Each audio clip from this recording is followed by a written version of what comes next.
welcome to Study IQ. I'm Nisha Chaudhary and this is the day 44 of our spoken English series. So in today's session we will be learning some idioms based on a conversation, and furthermore we will be practicing a transition from noun to verb. So let's get started with our today's session. अच्छा, अब देखिए ये आपके सामने conversation है एक, ये यहाँ पे सिनेरियो दिया गया है। एक मैनेजर है बॉब और उसका बॉस है पीटर, तो उनके बीच में ये कॉन्वर्सेशन हो रही है। तो आप एक काम करिए, जल्दी से वीडियो को यहीं पे पॉज करिए और जल्दी से एक बार इस कॉन्वर्सेशन को पढ़िए और समझने की कोशिश करिए एक बार के लिए। आई होप आपने ये वाला पेज पढ़ लिया होगा। ये नेक्स्ट है, इसको भी आप जल्दी से पॉज करिए और समझने की कोशिश करिए एक बार, जल्दी से रीडिंग लो इसकी भी। आई होप आपने ये भी कर लिया होगा। और ये लास्ट है, इसकी भी आप एक बार जल्दी से रीडिंग ले लो। Okay, so I guess we are done with this. तो अब ये बताइए ऑनेस्टली, ये खुद से पूछिए कि आपको इनमें से कितनी चीज़ें समझ में आई, कितने सेंटेंसेस आपको समझ में आए, कितने % आप समझ पाए इसमें से। आई गेस आप max to max around 60 to 70% ही कॉम्प्रिहेंड कर पाए होगे, इतना ही समझ पाए होगे। और अगर वर्स्ट केस देखा जाए तो अराउंड 20 to 30% आप समझ पाए होगे। सो कोई प्रॉब्लम नहीं है, टेंशन लेने की ज़रूरत नहीं है। इसमें ये जो चीज़ें यूज़ हुई हैं like giving me the eggs, sharp as a tack, तो ये सारे हमारे इडियम्स हैं। इडियम यानी कि मुहावरे, यानी कि लिखा कुछ और रहता है, एक्चुअल उनका मीनिंग जो है वो डिफरेंट आता है, उनको बोलते हैं इडियम्स। तो हमें ये सारे इडियम्स आज कवर करने हैं आज वाले सेशन में। तो चलिए स्टार्ट करते हैं और इस कॉन्वर्सेशन पे हम फिर से आएंगे। उस टाइम पे आप ये सारे इडियम्स को अच्छे से पढ़ चुके होगे, समझ चुके होगे, फिर आप देखना आप कितना समझ पाओगे दोबारा से इस कॉन्वर्सेशन को। तो चलिए स्टार्ट करते हैं। फर्स्ट वर्ड है अबाउट टू, यानी कि ready to. Some person is ready to do something, या फिर ये भी बोल सकते हो ऑन द वर्ज ऑफ। अब वर्ज, इसका आप देख लो, वर्ज यानी कि brink, on the verge of या on the brink of something. अब इसको मैं हिंदी में अगर बताऊं तो किसी चीज़ की कगार पे होना, अबाउट टू। तो अब देखिए एग्जाम्पल के थ्रू देखते हैं इसको। It's a good thing Bob left the furniture store, यानी कि ये एक अच्छी बात है कि जो बॉब है वो उसने फर्नीचर स्टोर को छोड़ दिया। यहाँ पे ये जो फुल स्टॉप है इसको आप कॉमा मान के चलिए। When he did, Peter was so angry he was about to throw a dining room chair at him। और जिस टाइम पे उसने बॉब ने जॉब को छोड़ा था, उस टाइम पे पीटर इतना ज़्यादा गुस्सा था कि वो उस पर चेयर फेंकने ही वाला था, उस पर डाइनिंग रूम की जो चेयर है वो फेंकने ही वाला था, यानी कोई काम करने ही वाला था। तो उस केस में हम यूज़ करते हैं अबाउट टू डू समथिंग। एक और एग्जाम्पल देख लेते हैं। आई एम ग्लैड, यानी मुझे बहुत खुशी है, यू आर फाइनली होम, कि फाइनली तुम घर आ गए। I was just about to have dinner without you, मैं अभी है ना खाना खाने ही वाली थी तुम्हारे बिना, तो मुझे खुशी है कि तुम घर आ गए, यानी कि अबाउट टू, कि मैं अभी ऐसा करने ही वाली थी। अच्छा, एक और चीज़ आप यहाँ पे ध्यान देना, यू आर फाइनली होम ये कहा गया है, ना कि you are finally at home या इन होम, यानी कि जो होम है इससे पहले इन, एट, इनटू, ये सारी हम प्रेपोजिशन नहीं यूज़ करते, हम डायरेक्ट बोलते हैं you are finally home. Next में आते हैं आफ्टर ऑल। अच्छा, पहली बात तो ये, इसको एक साथ में नहीं लिखना होता, बीच में गैप रहता है इसमें।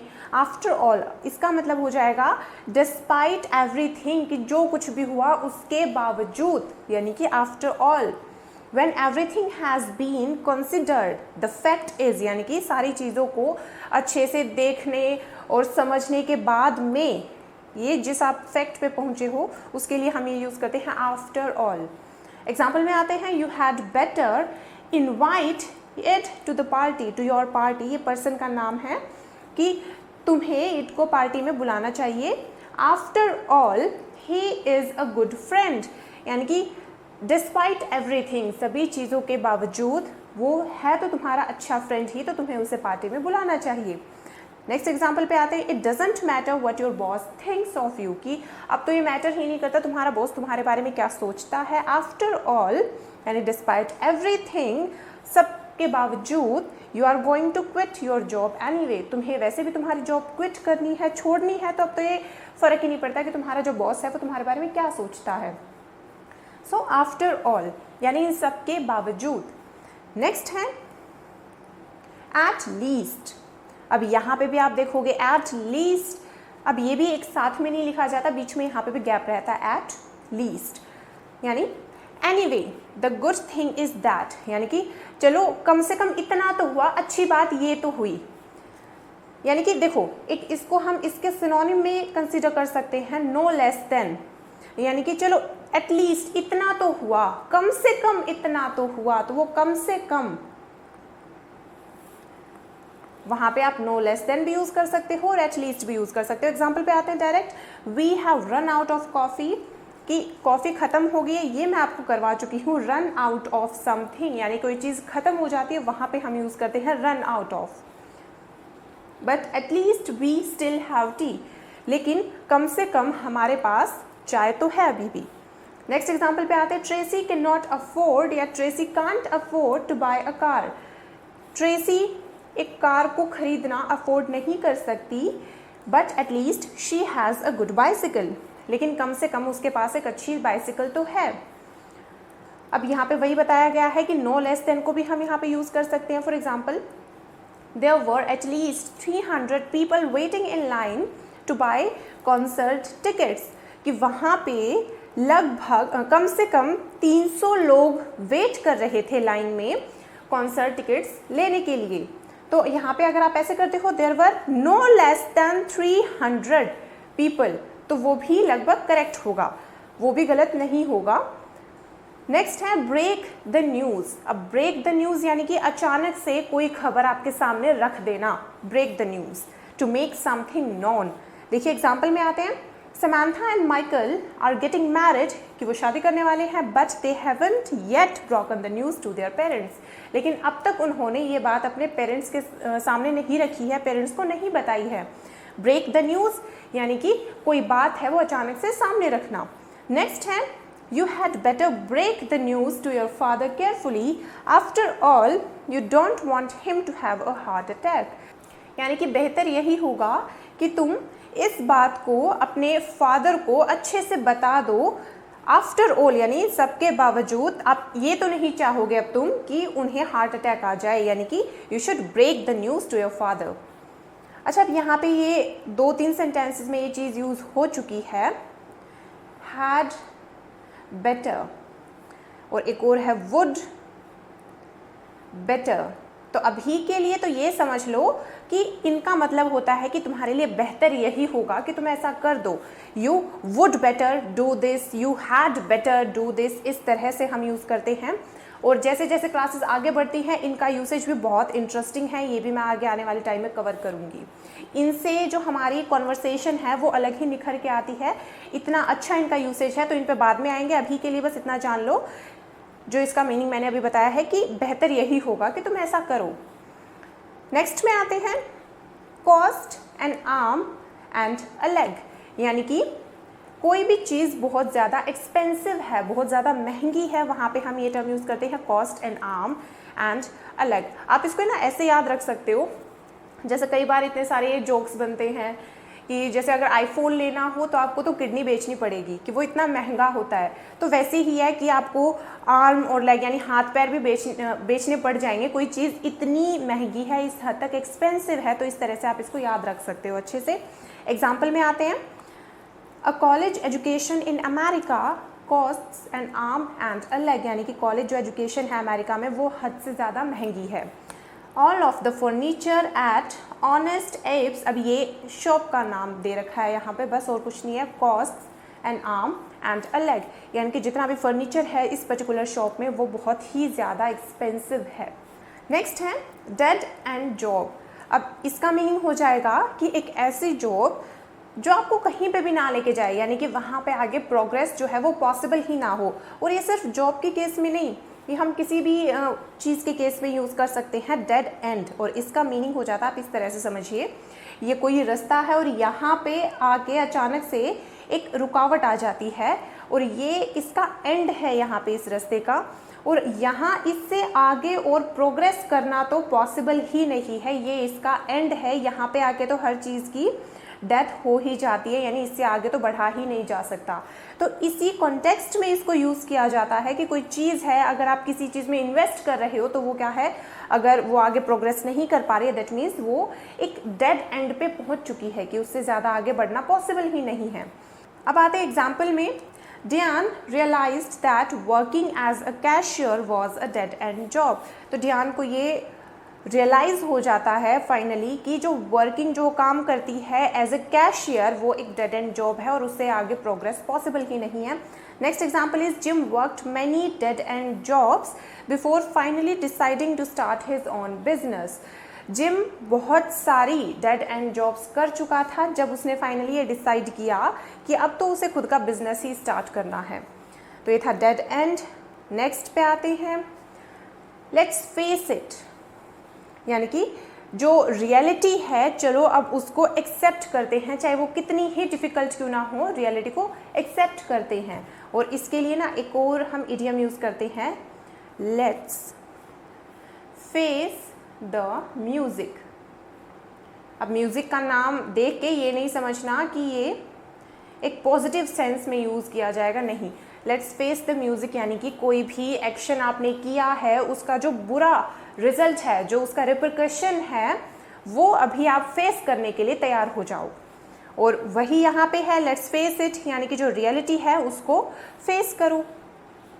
अब देखिए let's face it, if Ted spend more time studying, यानी कि चलो फेस करो, ये रियलिटी है, इसको स्वीकार करो इस सच्चाई को। अगर टेड ने ज़्यादा टाइम स्पेंड किया होता पढ़ने में, he wouldn't be failing so many of his classes, तो वो अभी फेल नहीं कर रहा होता अपनी इतनी सारी क्लासेस में।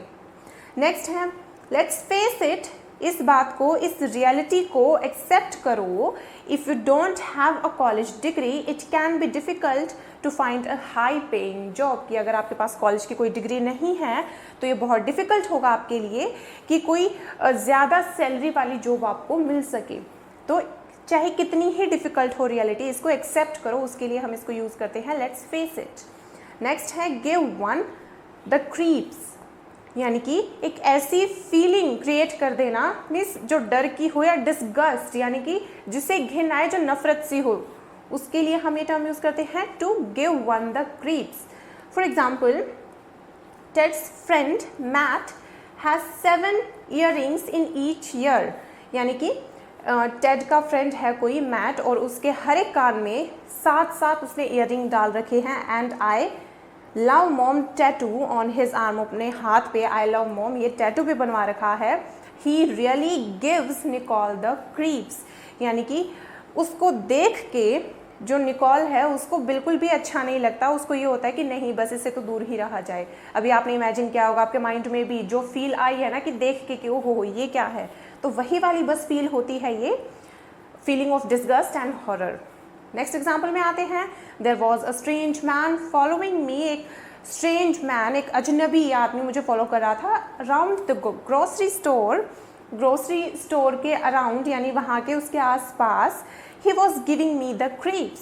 अब यहाँ पे हॉरर का जो इंटेंसिटी है हॉरर की वो ज़्यादा है कि वो मुझे बिल्कुल इस तरह से देख रहा था, इस तरह से फॉलो कर रहा था मुझे वो स्ट्रेंज पर्सन, कि उसको देख के मुझे थोड़ा सा डर भी लगा और मुझे थोड़ा सा ये भी हुआ कि क्यों ऐसा कर रहा है, यानी कि he was giving me the creeps.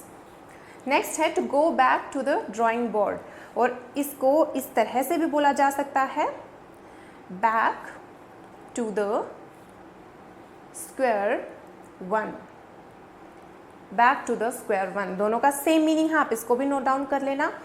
अब देखिए इसका मीनिंग हो जाता है कि दोबारा से, शुरू से स्टार्ट करना फिर से, यानी कि आप किसी काम में लगे हुए हो। फॉर एग्जाम्पल आप कोई एग्ज़ाम दे दिया आपने, एग्ज़ाम के रिज़ल्ट का वेट कर रहे हो, रिज़ल्ट भी आ गया, वो रिटर्न आपका क्लियर हो गया, फिर आप जाते हो इंटरव्यू के लिए, इंटरव्यू में भी आप सही हो गए, इंटरव्यू भी आपका बहुत अच्छे से हो गया, वो भी क्लियर हो गया, फिर मेरिट लिस्ट आती है और वहाँ पे आपका नाम नहीं आता, होप सो ऐसा ना हो, लेकिन मैं आपको एक एग्जांपल दे रही हूँ, फिर वहाँ पे अगर नाम नहीं आता, फिर आपको क्या करना होगा, फिर आपको दोबारा से स्टार्ट करना होगा, फिर से रिटर्न के लिए प्रैक्टिस करनी पड़ेगी, फिर से रिटर्न करने के बाद में क्लियर, फिर से आपको इंटरव्यू के लिए जाना पड़ेगा और फिर से मेरिट लिस्ट का वेट करना पड़ेगा।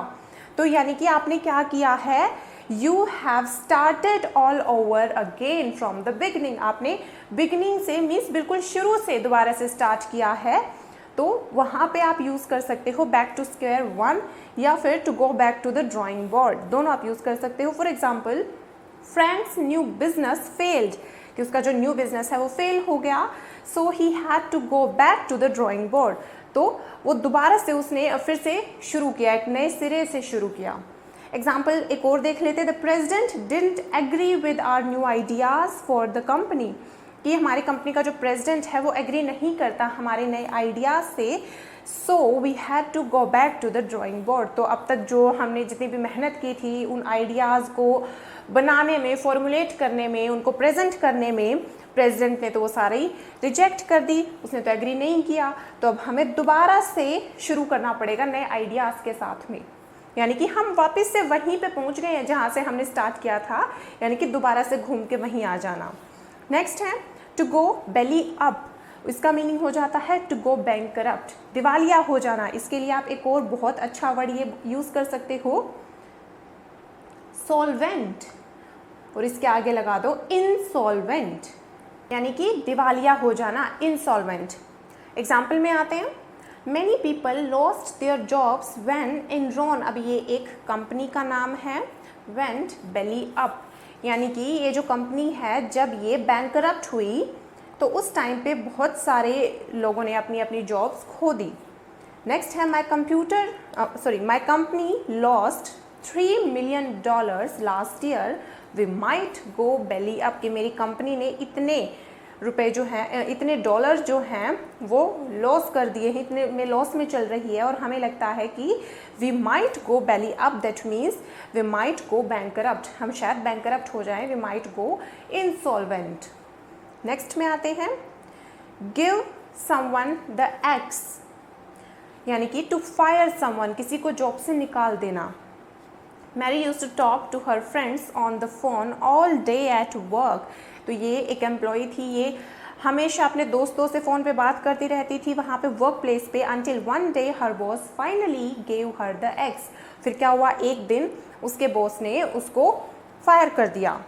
एग्जाम्पल एक और देख लेते हैं, poor Paul he was giving the x 2 days before, he was given the x 2 days before Christmas, यानी कि ये कहा गया है, ये पर्सन है पॉल, कि इसको बेचारे को क्रिसमस से 2 दिन पहले जॉब से निकाल दिया गया, वो फायर हो गया। अब यहाँ पे देखो ही वॉज गिवन है, अगर ये हो जैसे he gave someone the x या समबडी द एक्स, यानी कि इस पर्सन ने, ये जो है ही, इसने किसी और को, इस somebody को निकाला है जॉब से। और अगर मैं ये कहूँ कि इसको ही निकाल दिया गया तो वहाँ पे he gave का ये हो जाएगा he was given the x by somebody। अब क्या हो गया, अब उल्टा हो गया, वो जो है somebody उसने he को ही निकाल दिया। अब थोड़ा सा इसमें हो सकता है अभी के लिए कंफ्यूज हो जाओ, क्योंकि ये बहुत ही इंपॉर्टेंट कॉन्सेप्ट है पैसिव वॉइस का, ये मैं आपको करवाऊंगी लेकिन थोड़ा सा बाद में, और तब आपको समझ में आ जाएगा कि अगर कोई पर्सन काम करता है तो हम कैसे बोलते हैं, और अगर उसके साथ में कुछ किया जाता है तो उसको कैसे बोलेंगे, वो हम बाद में करेंगे। तो नेक्स्ट में आते हैं, lose one's temper, to lose one's temper. Temper देखो बेसिकली टेम्पर जो है वो ब्रेन या माइंड से रिलेटेड टर्म होती है, और देखिए टू लूज वंस टेम्पर यानी कि अपना आपा खो देना, यानी कि बहुत ज़्यादा गुस्सा हो जाना। एग्जाम्पल में आते हैं, Bob always loses his temper when his kids start talking on phone during dinner, कि वो हमेशा गुस्सा हो जाता है जब उसके बच्चे फ़ोन पे बात करना स्टार्ट कर देते हैं डिनर करते टाइम। एक और एग्जाम्पल है, when Ted handed in his essay 2 weeks late, यानी कि जब टेड ने अपना ऐसे 2 week लेट सबमिट करवाया, his teacher really lost her temper, तो उसकी जो टीचर है वो बहुत ज़्यादा गुस्सा हो गई। चलिए नेक्स्ट में आते हैं, to make up one's mind, यानी कि एक पर्टिकुलर डिसीजन तक पहुंच जाना, यानी कि ये डिसाइड करना कि हाँ अब तो यही करना है, यानी कि माइंड जो उसके लिए है वो पूरी तरह से मेकअप कर चुके हैं, make up one's mind to reach a decision, कि अब तो ये करना ही है, पूरा मन बना लिया है। Stephanie couldn't make up her mind whether to attend Harvard or Stanford. Finally, she chose Stanford, यानी कि उसके पास, स्टेफनी के पास दो चॉइसेस थी, एक हार्वर्ड जाने की, एक स्टैनफोर्ड जाने की, तो वो चूज नहीं कर पा रही थी। She couldn't make up her mind, वो अपना मन नहीं बना पा रही थी कहाँ जाना है, तो फाइनली उसने ये डिसाइड किया कि वो स्टैनफोर्ड में जाएगी। सो नेक्स्ट एग्जाम्पल में आते हैं। Do you want an omelette or fried eggs? You will need to make up your mind quickly because the waitress is coming. अब ये पूछा गया है कि तुम्हें ऑमलेट चाहिए या फ्राइड एग्स चाहिए, और तुम्हें जल्दी से अपना मन बना लेना है किसी एक चीज़ पे, क्योंकि वेट्रेस जो है वो आ रही है। नेक्स्ट है नो पॉइंट इन। इसका मीनिंग हो जाएगा कि अब तो कोई कारण ही नहीं बचा उस चीज़ को करने का, तो it's not worth doing something, ये हो जाएगा। तो अब देखिए एग्जाम्पल में आते हैं। There is no point in worrying about things you can't change, यानी कि उन चीज़ों के बारे में वरी करने का, चिंता करने का कोई कारण ही नहीं बनता जिनको आप चेंज ही नहीं कर सकते। एक और example, there is no point in going on a picnic if it's going to rain, कि अगर बारिश ही होने वाली है तो पिकनिक पे जाने का तो कोई सवाल ही नहीं बनता, उसका तो कोई कारण ही नहीं बनता। सो नो पॉइंट इन मतलब कि कोई कारण ही नहीं बनता इसका तो। और एक और चीज़ आप यहाँ पे ध्यान रखना, ये है it is not worth doing something. इसको आप एज इट इज़ अच्छे से याद कर लेना, क्योंकि डूइंग समथिंग अब यहाँ पे जैसे इट्स नॉट वर्थ, या फिर अगर पॉजिटिव में रखना हो तो it's worth,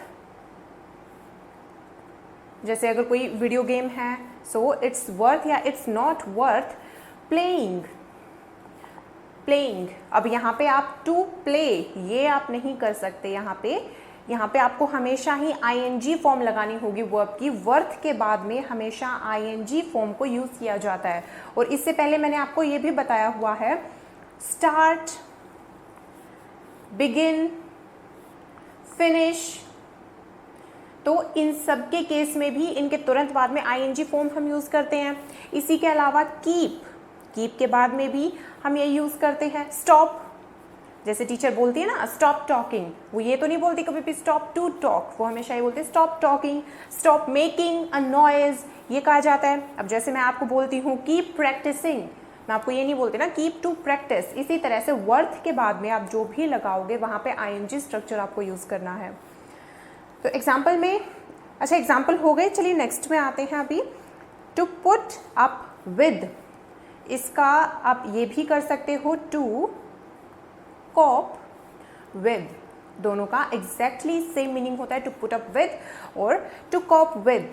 to endure without complaint, endure यानी कि बनाए रखना, मेंटेन रखना बिना किसी शिकायत के, किसी के साथ में बनाए रखना या किसी सिचुएशन को मेंटेन रखना। एग्जाम्पल में आते हैं फॉर मेनी ईयर्स, यानी बहुत सारे सालों से Barbara put up with her husband's and annoying behaviour, finally she decided to leave him, यानी कि बहुत सालों से जो बारबरा है वो पुट अप कर रही थी अपने हस्बैंड के अनोइंग बिहेवियर के साथ में, यानी कि वो बिल्कुल उसको सहन किए जा रही थी। बेसिकली पुट अप विद का आप इस तरह से भी मान सकते हो टॉलरेट करना, सहन करना। तो बारबरा इतने टाइम से सहन किए जा रही थी अपने हस्बैंड के अनोइंग बिहेवियर को, so finally she decided to leave him, finally उसने उसको छोड़ने का फैसला लिया। एक और example, I don't know how Len puts up with his mean boss every day, कि मुझे नहीं पता कि जो लेन है वो कैसे अपने मीन बॉस, यानी कि कैसे अपने, ये नेगेटिव टर्म है मीन, कि बहुत बुरे बॉस के साथ, बॉस को सहन करता है एवरी डे, रोज। आप इसको ना इस तरह से भी कर सकते हो, देखो आपको कितने सारे मैंने आपको वर्ड्स यहाँ दे दिए हैं। एक तो कॉप अप हो गया, कोप विद हो गया, कोप अप नहीं होगा, कोप विद हो गया। सेकंड टॉलरेट, और एक ये मीनिंग भी आप इसका लगा सकते हो BEAR, बेयर विद, ये तीनों ही आप यूज कर सकते हो यहाँ पे पुट अप विद की जगह। नेक्स्ट में आते हैं रियल फ्लॉप या फिर सिंपल फ्लॉप दे रखा हो यानी कि कोई फेलियर, उसके लिए भी हम ये टर्म यूज़ कर लेते हैं flop. The Broadway play closed after just 4 days, it was a real flop, यानी ये जो ब्रॉडवे का जो प्ले था वो 4 दिन लगने के बाद में ही बंद हो गया, वो एक बहुत बड़ा फेलियर था। The company was in trouble after it's new product flopped, कि कंपनी का जब से न्यू प्रोडक्ट जो है वो फ्लॉप हुआ है, वो एक फेलियर बन के उभरा है, तो तब से कंपनी ट्रबल में है। अच्छा, यहाँ पे एक और चीज़ हम यूज़ कर सकते हैं, टू एंड इन फियास्को, और इसका मतलब भी यही होता है कि फेलियर में तब्दील हो जाना कोई चीज़, to end something in fiasco, ये इडियम है एक। नेक्स्ट में आते हैं save the day, to save the day, यानी कि किसी पर्टिकुलर डे पे अगर आप कोई घटना, कोई दुर्घटना, बेसिकली मिसफॉर्चून है, कोई दुर्घटना होने से अगर आप बचा लेते हो तो उसके लिए हम ये टर्म यूज़ करते हैं टू सेव द डे, यानी कि आपने बहुत बड़ा डिजास्टर, बहुत बड़ा मिसफॉर्चून होने से बचा लिया उस पर्टिकुलर डे में। For example Christmas tree was on fire, यानी कि जो क्रिसमस ट्री है उसमें आग लग गई थी, but Ted through water on it and save the day, लेकिन टेड ने उस पर पानी डाल दिया और उसने उस दिन को बचा लिया। नेक्स्ट है we forgot to buy champagne for our new year's party, कि हम शैम्पेन खरीदना तो भूल गए अपने न्यू ईयर पार्टी के लिए, but Sonia brought some and really save the day, और जो सोनिया कुछ ले आई थी अलग से और उसने एक्चुअल में हमारा दिन बना दिया। ये भी कहा जाता है ना कि दिन बना दिया, आज तुमने तो इतना अच्छा काम किया है, तो उसी सेंस में इसको यूज़ किया जाता है सेव द डे।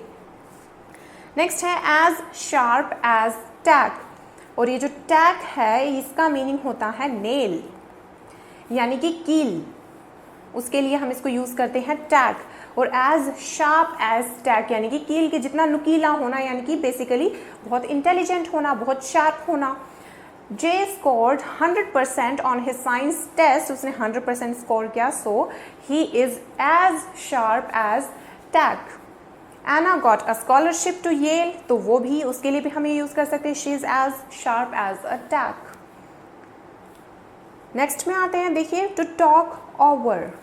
अब आपको ये ओवर देख के लग रहा होगा कि बिल्कुल फिनिश हो जाना, लेकिन ऐसा नहीं है। टू टॉक ओवर का मीनिंग होता है डिस्कस करना किसी चीज़ को।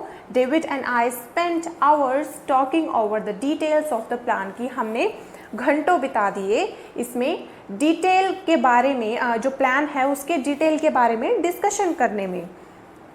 अच्छा देखो, एक और चीज़ मैंने अभी आपको बताई, जैसे प्रीवियस सेशन में मैंने आपको कहा था ना वर्ब और नाउन का case.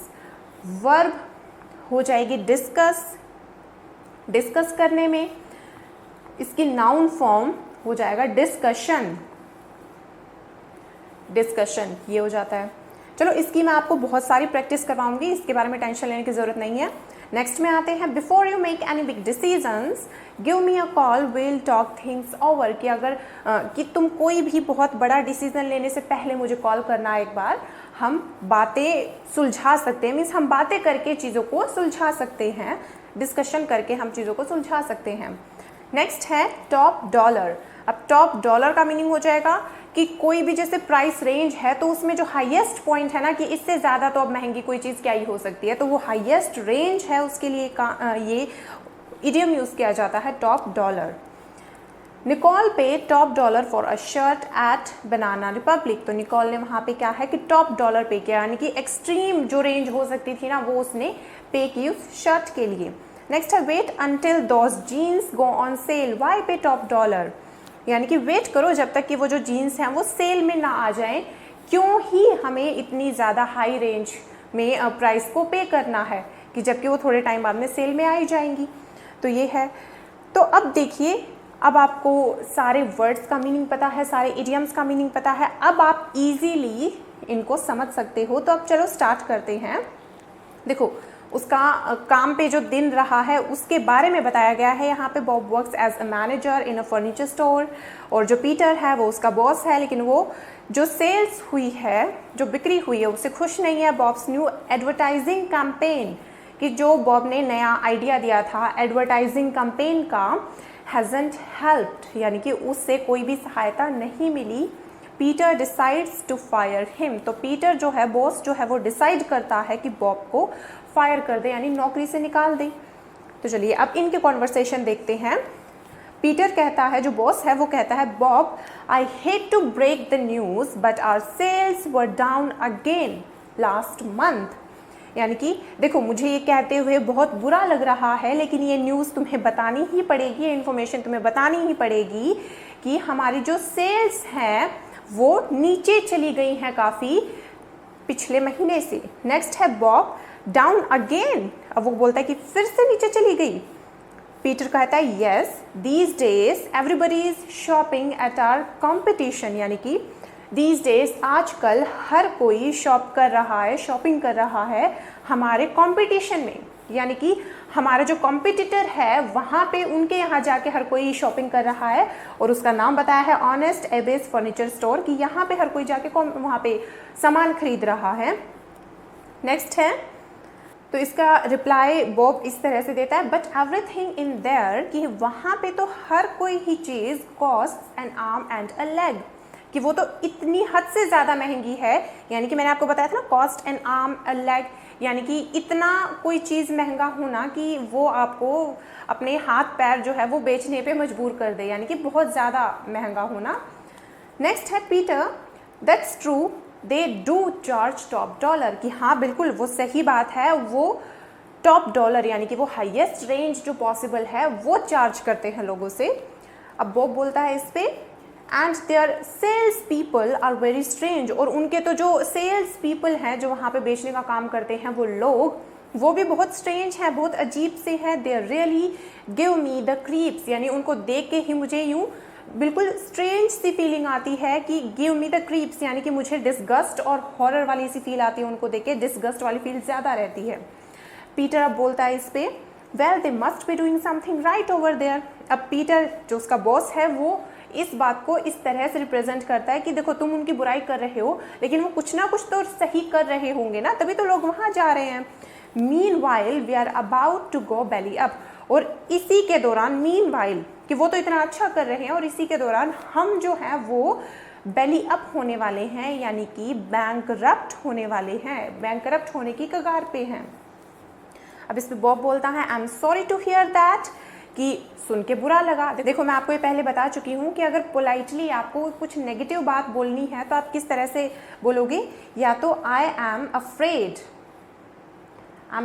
That something has happened, और इस तरह से आप बोल दोगे, या फिर I am sorry to say that, या फिर अगर आपको कुछ सुन के थोड़ा सा यूँ लगा हो कि आपको ये दिखाना हो कि हाँ आपको बुरा लगा है, तो वहाँ पे भी आप क्या बोलोगे, I am sorry to hear that. So next है, I thought my new advertising campaign would save the day, कि मैंने तो ये सोचा था कि मेरी जो नई एडवर्टाइजिंग कैंपेन है वो दिन बना देगी, यानी कि बेसिकली क्या है कि वो बुरा होने से बचा लेगी। पीटर अब इस पे उसका बॉस बोलता है, लेट्स फेस इट, कि कितनी ही कड़वी क्यों ना हो, सच्चाई है उसको एक्सेप्ट करो, let's face it, your advertising campaign was a real flop, कि तुम्हारी जो कैंपेन थी ना एडवर्टाइजमेंट करने की, वो बिल्कुल ही बहुत बड़ा एक फेलियर साबित हुई है। अब इस पे बॉब बोलता है, well then I will go back to the drawing board, चलो कोई ना, अगर ये फेल होगी तो क्या, मैं दोबारा से स्टार्ट करता हूँ, दोबारा से उसी पॉइंट से स्टार्ट कर दूंगा, बिगिनिंग से स्टार्ट कर देंगे दोबारा से।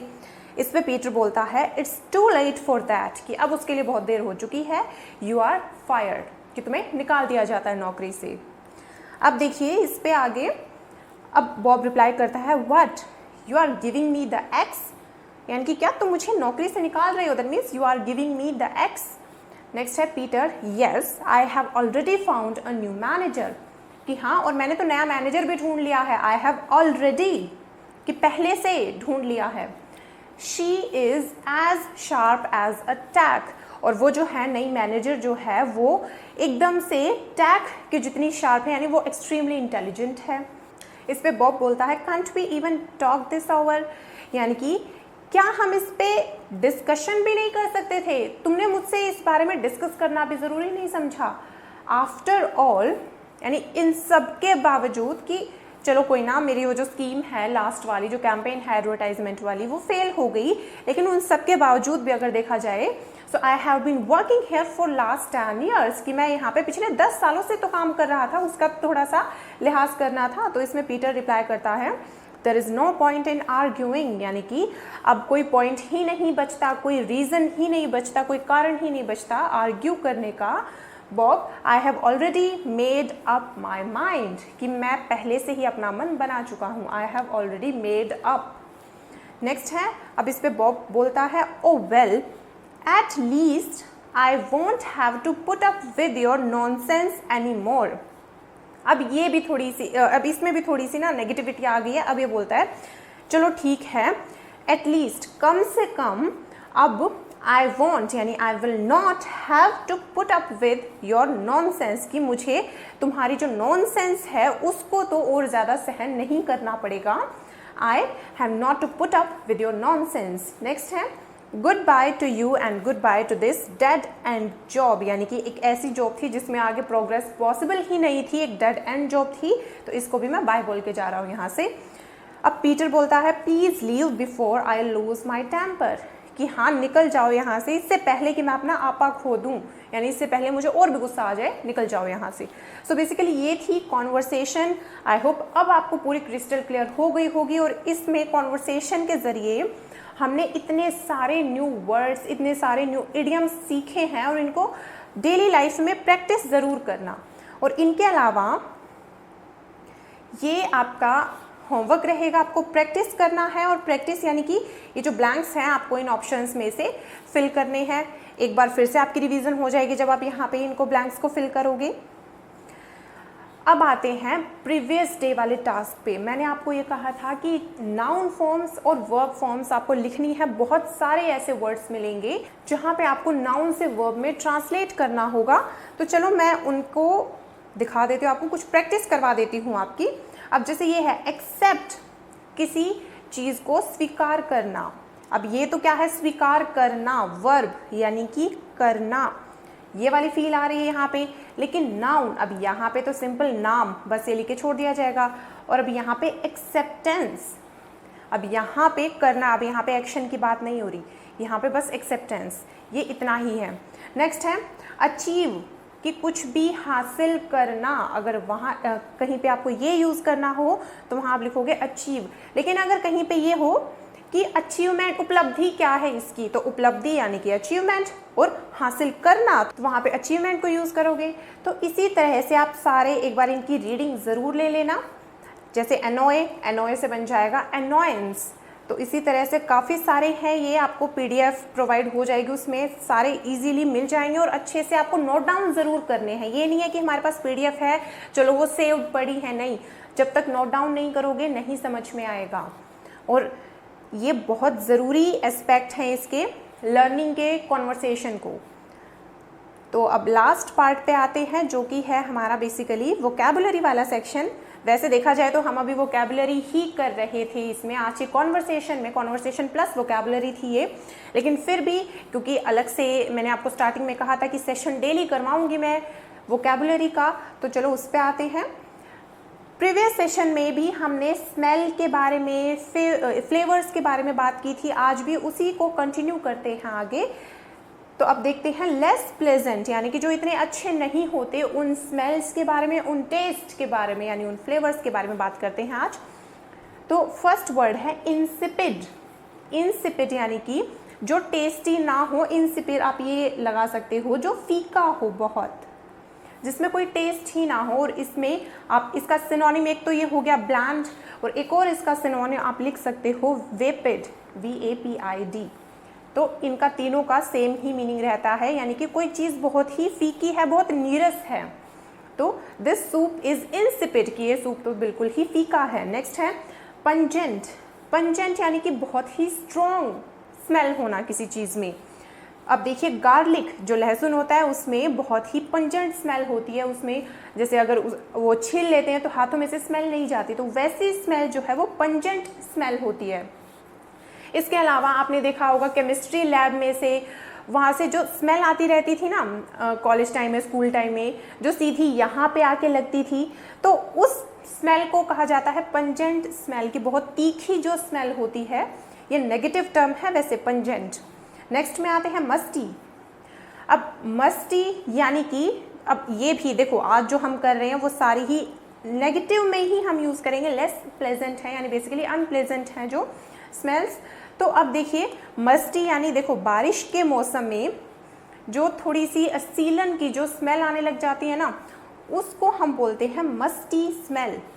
यानी अब उसमें फ्रेशनेस नहीं है, वो थोड़ी सीलन की वो बासी सी जो स्मेल आती है ना, वो होती है मस्टी। और इसका सिनोनिम आप यूज़ कर सकते हो डैंक।